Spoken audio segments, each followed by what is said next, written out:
Clouds out on this Wednesday, but our next chance of precipitation still 2 days away. The weekend storm looks like it's in a hurry. We'll talk timing coming up. Paula? Well, we know it's robotic season and there are competitions going on all over the world. But wait until I introduce you to this team. You're going to love them and the barriers they're breaking just by making this robot. Karen. Also, first at 4, police say he put a hidden camera in a women's dressing room today. We'll talk about the charges he's facing and possible jail time. Up first, the arguments to remove President Trump from office, plus the president doesn't hold back with his reaction to the impeachment trial. It's all first at 4. Live from downtown Detroit, home of WDIV and Click on Detroit, Local 4 News First at 4 starts now. Good afternoon, I'm Karen Drew. First at 4, we are online for you while NBC continues coverage of the impeachment trial. Today, Democrats start building their case to remove President Donald Trump from office. Plus, the president is defending himself. Let's get to Kimberly Gill. And Kim, it is probably going to be a tough few days for the president. Hi, Karen. Good afternoon. Yeah, the Democrats have the floor for up to 24 hours over the next 3 days, and that means the president's defenders don't get a chance to speak inside the Senate until Saturday. But still, Democrats must be frustrated with the events of the past 24 hours. Today, Congressman Adam Schiff kicked off the opening arguments less than 12 hours after yesterday's marathon session ended. Democrats brought up 11 amendments to allow documents and witnesses. Republicans voted them all down. The issue of witnesses is expected, though, to come up again down the road. The rules for the trial were finally approved in the early morning hours after 2 a.m. Well, now Democrats shift their focus to convincing 100 senators and the American public of why the president should be removed. President Trump solicited foreign interference in our democratic elections, abusing the power of his office to seek help from abroad to improve his reelection prospects at home. And when he was caught, he used the powers of that office to obstruct the investigation into his own misconduct.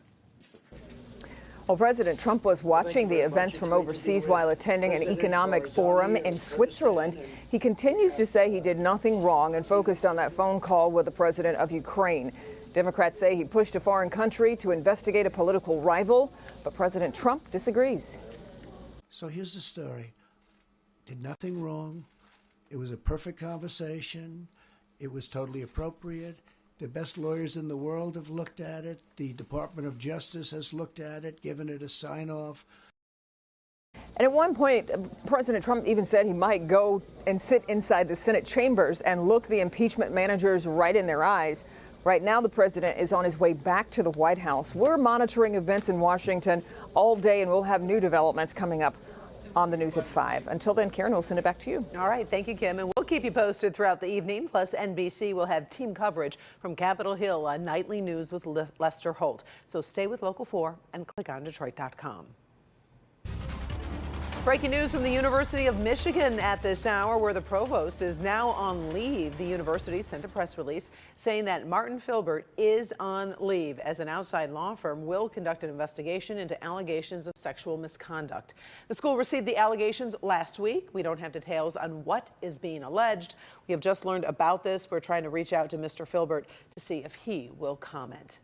An investigation is underway after a bizarre discovery on Detroit's west side. Police have been investigating in the area of West Outer Drive and Westbrook. We're told someone called police to report they saw a van driving away after the shots were fired. When officers got there, they found a victim who'd been shot, his legs bound with an extension cord, and then set on fire. Police don't have much to go on, so if you did happen to see a light-colored minivan driving away from Outer Drive and Westbrook, give police a call. A Detroit man convicted of sexually assaulting a 14-year-old girl will need to register as a sex offender. That's part of the sentence for 22-year-old Prince James Lewis, who was convicted of third-degree criminal sexual conduct. He was arrested last April after the teen reported the assault, saying it happened at a home in Detroit. Lewis will serve 1 to 15 years in prison. We are getting our first look at the man accused of installing a camera in a Target fitting room. 46-year-old Nathan Wilson facing felony charges after police found that hidden camera inside the Target store in Auburn Hills. Police say Wilson targeted the store back in December as well and was also known to them from a 2015 incident. Investigators are working to identify a teenage girl who they believe was filmed before the camera was taken down. Detroit Congresswoman Rashida Tlaib has made it official. She is running for re-election in 2020. The representative of Michigan's 13th district says her first term has been based on service for constituents and holding President Trump accountable. She has certainly spent her share of time in the national spotlight. Right now, Tlaib faces one challenger in the August primary. President Trump's inaugural committee is facing a new lawsuit today. Washington, D.C.'s Attorney General claiming the committee abused nonprofit funds.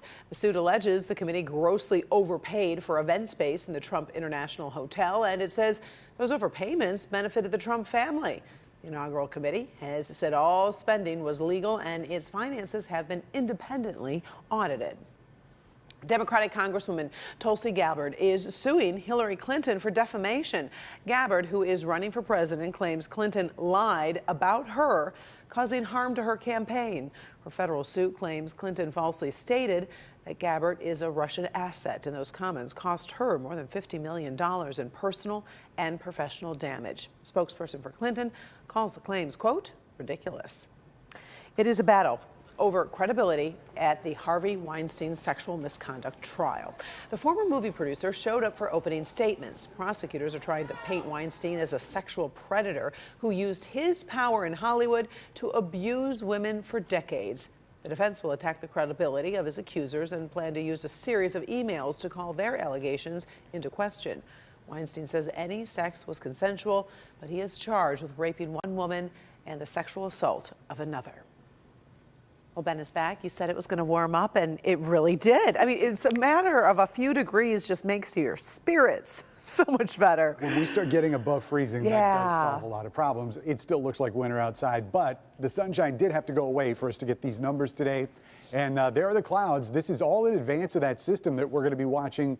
What we thought was coming in for the weekend, but apparently this thing's in a hurry to get here. So we're going to start seeing some of that precipitation maybe by midnight Thursday night into Friday morning. So we'll look at that in just a second. But man, it looks like winter out there. You can see the ice in the river, snow still on some of the rooftops out here. And it is still January, no doubt about it. 30 degrees, 21 is the wind chill, and that's with a south wind at 10 miles an hour as we speak. Now, the temperatures will continue to rise. We don't see that pocket of cold air sort of lurking on the other side of the lake anymore. Just about everybody's in the 30s. In fact, how about this for a switch? It's actually warmer in the Twin Cities right now than it is here. They're at 36. We're just below that freezing mark, but we will make improvements over the next several days. Let's start looking at timing as we go through the rest of this week and into the weekend. And of course, really nothing to look at until we get closer to Thursday. And then Thursday night going into Friday morning, you start seeing that precipitation move through. It's going to come through in waves and then maybe end as a little bit of snow. But you saw all those colors on there, and that's an indication that there's going to be rain, there's going to be snow, probably some mix. But the good news is, with surface temperatures that are going to be at or above freezing for this whole thing, we're really not looking for freezing rain. So snow amounts are going to be fairly minimal across the area as well. Generally, it's going to be tough to call this thing a storm, but we'll look at the timing of the system here as we go into the 4-zone forecast. Metro zone will see that precipitation starting at 6 a.m. on Friday. That's going to extend till about 11 p.m. on Friday. So Saturday does look like it's in the clear, but we get down to the south and west zone, which has similar timings here, 4 a.m. Friday to 1 a.m. on Saturday. And that may go a little bit further into the weekend for some of us, including the north zone, which is going to be the last to see this system clear. Yes, there will be some snow showers on Sunday, but there's going to be a large, almost 24-hour break between this main system that we're timing and what we're expecting on Sunday. Lows tonight, 24 with mostly cloudy skies, so chilly, but definitely an improvement over the last couple days. 37 on the high side tomorrow. We finally get above freezing, and we've still got room to run. We've got a lot of 40s in this forecast, at least for the back end here, and especially as we go into the 10-day forecast on the local forecasters app. Also, we'll talk more about what's to come next week, which looks like a whole lot of dryness. That's coming up at 5. Karen? All right, we look forward to it. Thank you, Ben. Here at home, a very special robotics team is getting reach for its first shot on the international stage. The Rising Stars Academy has found a way to shoot down stereotypes while giving people living with disabilities a chance to shine. Paula Tutman is in Centerline to explain this watershed moment. Hi, Paula. Hey, Karen. You know, I really love this organization. I remember doing the first story when they opened. They had a handful of students. Since then, they have really expanded their programs. Their dream really was to take people living with disabilities, and instead of them being occupied, then they would train them and educate them using those disabilities and expanding abilities inside of those disabilities. Take a look at these faces and what these kids are doing, because it is groundbreaking. Orange light, and now it's on. That's Chris, who's driving. I'm very confident we're going to have some obstacle courses set up soon. He's a young man who will likely never operate a motor vehicle in his lifetime. Yet here he is, leading the robotics team called the Nebulas. There's a waiting list for teams to get approved to come on to this competition. People wait 6 or 8 or 10 years to actually get a team together to be able to get into the competition. Yep, put your safety glasses on. The competition is a coveted one, the first robotics competition. Drill that hole right there. Yep. But the organization has given Rising Stars Academy a shot at the International Big Show. There we go. Perfect.